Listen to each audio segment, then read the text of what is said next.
Scythe by Neal Shusterman, published by Simon and Schuster. Chapter 6. An Elegy of Scythes. The flight was on time, as usual. While weather couldn't entirely be controlled, it was easily diverted away from airports or out of flight paths. Most airlines boasted 99.9% on-time service. It was a full flight, but with the lavishly appointed seats of modern air travel, it didn't feel crowded at all. These days, flying was as comfortable as sitting in one's own living room, with the added perk of live entertainment. String quartets and vocal stylists soared across the skies with a cabin full of contented passengers. Air travel these days was far more civilized than in the age of mortality.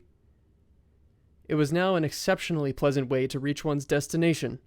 Today, however, the passengers of Big Sky Air Flight 922 were on their way to a different destination than the one which they had planned. The businessman was seated comfortably in seat 15C, an aisle seat.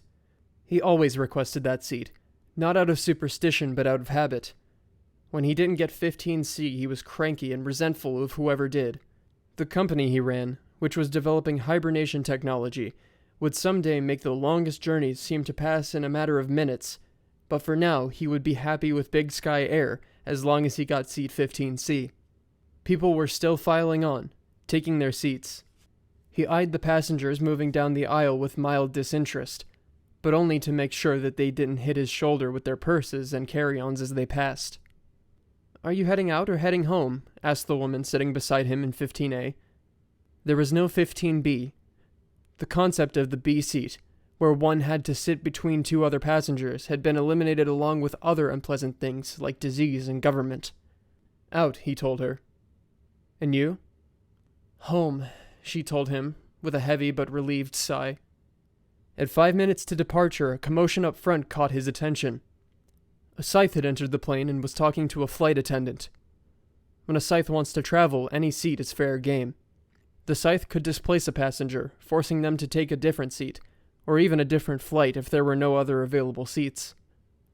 More unnerving, however, were the tales of Scythes who gleaned the passenger from the seat they took. The businessman could only hope that this particular Scythe didn't have his sights set on 15C. The Scythe's robe was unusual. Royal blue, speckled with glittering jewels that appeared to be diamonds. Rather ostentatious for a Scythe. The businessman didn't know what to make of it. The age the Scythe presented was late 30s, although that meant nothing. No one looked their true age anymore.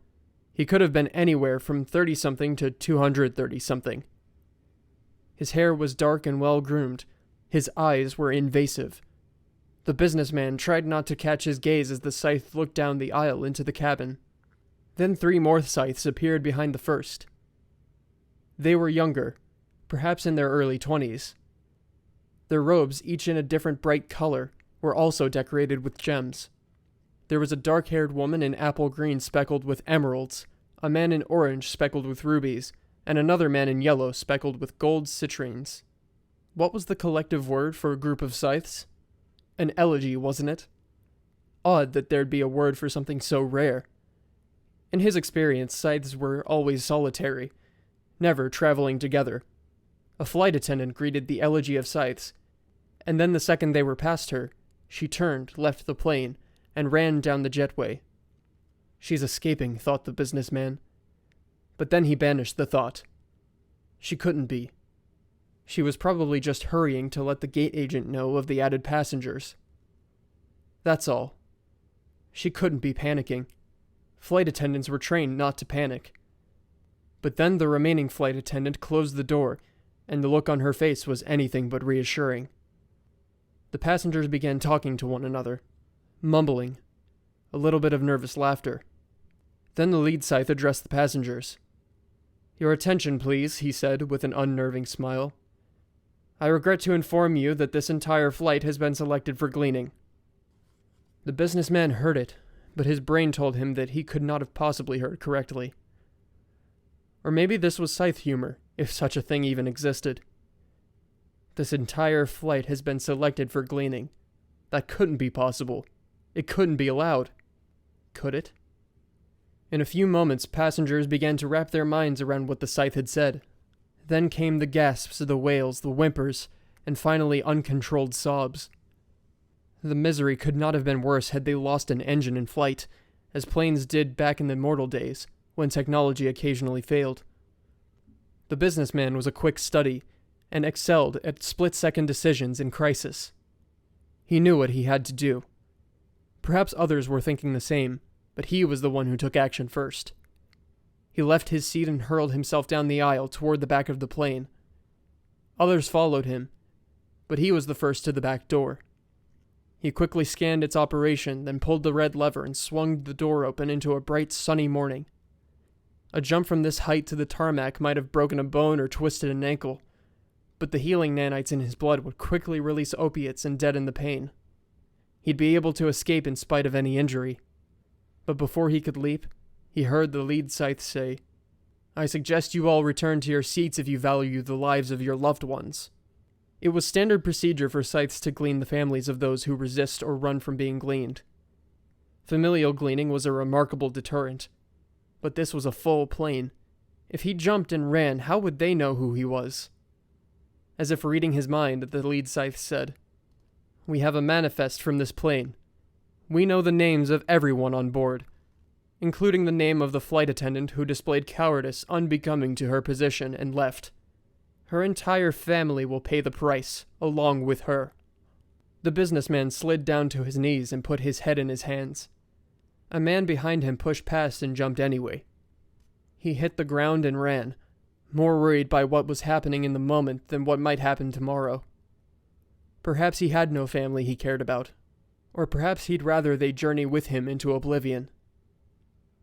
But as for the businessman, he could not bear the thought of his wife and children being gleaned because of him. Gleaning is necessary, he told himself. Everyone knows. Everyone has agreed that this is a crucial necessity. Who is he to go against it? It only seemed terrible now that he was the one lined up in the cold crosshairs of death. Then the lead Scythe raised an arm and pointed at him. His fingernails seemed just the slightest bit too long. "You," he said. "The bold one. Come here." Others in the aisle stepped aside and the businessman found himself moving forward. He couldn't even feel his legs doing it. It was as if the Scythe were pulling him with an invisible string. His presence was that commanding. "We should glean him first," said the blonde, brutish Scythe in a bright orange robe wielding what appeared to be a flamethrower. "Glean him first to set an example." But the lead Scythe shook his head. "First of all, put that thing away. We will not play with fire on a plane. Secondly, setting an example presupposes that someone will be left to learn from it. It's pointless when there's no one to set an example for." He lowered his weapon and looked down, chastised. The other two Scythes remained silent. "You were so quick to leave your seat," the lead Scythe said to the businessman. "Clearly you're the alpha of this plane, and as alpha I will allow you to choose the order in which these good folks shall be gleaned. You can be last if you choose, but first you must select the order of the others." I... Come now, no indecisiveness. You were decisive enough when you ran to the back of the plane. Bring that formidable will to bear on this moment." Clearly the Scythe was enjoying this. He shouldn't enjoy it. That's one of the basic precepts of the Scythedom.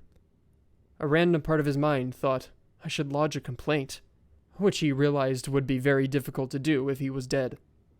He looked to the terrified people around him. Now they were terrified of him. He was the enemy too now. "We're waiting," said the woman in green, impatient to begin. "How?" the man asked, trying to control his breathing, stalling for time. "How will you glean us?" The lead Scythe pulled back a fold of his robe to display an entire collection of weapons neatly concealed beneath. Knives of various lengths, guns, other objects that the man didn't even recognize. "Our method will be as our mood suits us. Sans incendiary devices, of course. Now please, start choosing people so we may begin." The female Scythe tightened her grip on the handle of a machete and brushed back her dark hair with her free hand. Did she actually just lick her lips? This would not be a gleaning. It would be a bloodbath, and the businessman realized he wanted no part of it. Yes, his fate was sealed. Nothing could change that, which meant he didn't have to play the Scythe's twisted game. Suddenly he found himself sublimating his fear, rising to a place where he could look the Scythe in his dark eyes, the same deep shade of blue as his robe. "No," the man said. "I will not choose, and I will not give you the pleasure of watching me squirm." Then he turned to the other passengers. "I advise everyone here to end your own lives before these Scythes get their hands on you. They take too much pleasure in it. They don't deserve their rank any more than they deserve the honor of gleaning you."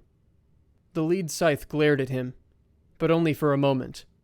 Then he turned to his 3 compatriots. "Begin," he ordered. The others drew their weapons and began the awful gleaning. "I am your completion," the lead Scythe said loudly to the dying. "I am the last word of your lives well lived. Give thanks, and thus farewell." The lead Scythe pulled out his own blade, but the businessman was ready. The moment the blade was drawn, he thrust himself forward onto it, a final willful act, making his death his own choice rather than the Scythe's, denying the Scythe. If not his method, then his madness.